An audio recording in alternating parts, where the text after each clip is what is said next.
Bonjour à tous et bienvenue dans cette petite vidéo, une petite pastille, où je vais apporter une petite subtilité sur le côté des getters.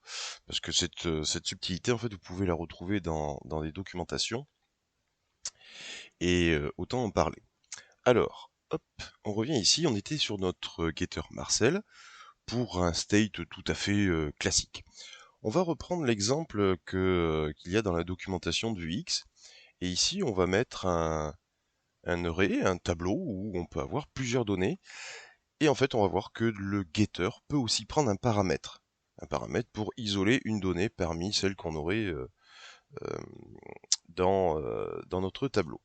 Donc par exemple, si je fais users, hop, qui est un tableau d'objets évidemment, hein, id 0, name, Marcel, et id 1, on va essayer de garder pardon, la même cohérence, et je me suis trompé, hop, name, Roger.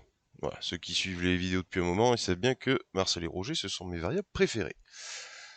Donc ici, par contre, on va changer. C'est state users. Alors Marcel, c'est à l'index 0. Et ici, le name. Normalement, voilà, on a toujours ça. Le state est passé en objet, puis on obtient bien le getMarcel qui me donne Marcel. Jusque-là, tout va bien. Donc maintenant, ce que je veux faire, c'est récupérer, par exemple, l'utilisateur qui est à l'index 0 de mon tableau. Hein, l'index 0, c'est celui-là. D'ailleurs, si on revient, voilà. Hein, l'index 0, c'est Marcel. Ou même, ben non, tiens, on va récupérer l'index 1. Pour ça, je vais faire donc, hop, ici, get users. Ok. J'ai mon state. Tac. Je fais un return state.users. Donc 1.name. Jusque-là, tout va bien, pas de changement. Et je vais me mapper mon autre utilisateur ici, donc le get users. Hop, et ici, get users. Voilà. Ah, qu'est-ce que j'ai fait? Eh ben oui, il n'y a pas d'espace ici. Hop, c'est mieux. Donc, voilà, ici j'ai bien mon Roger. Alors, c'est comme Marcel, hein, jusque-là, il n'y a pas de changement. Mais en fait, là, je veux retourner un paramètre.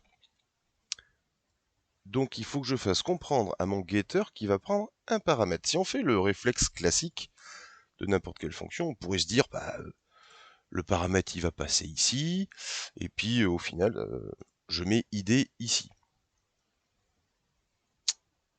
Du côté layout, j'ai plus qu'à envoyer 1 en paramètre.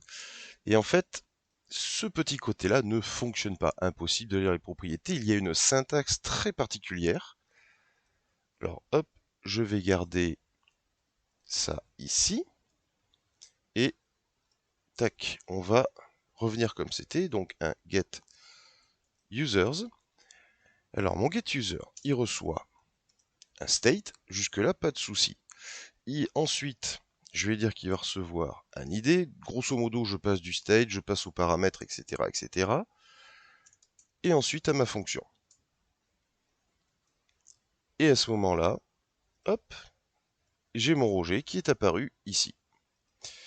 Voilà, c'était juste pour vous montrer ça, parce que cette syntaxe, elle est un tout petit peu particulière, et puis ça peut aussi perturber.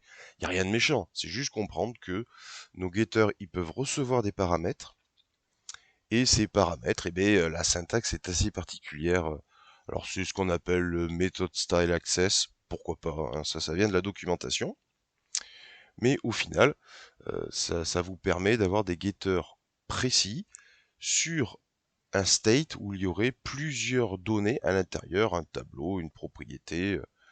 Bref, vous pouvez commencer à spécifier un petit peu vos getters. Voilà, c'était juste la petite pastille sur les getters et on va passer à la suite, à savoir donc les mutations.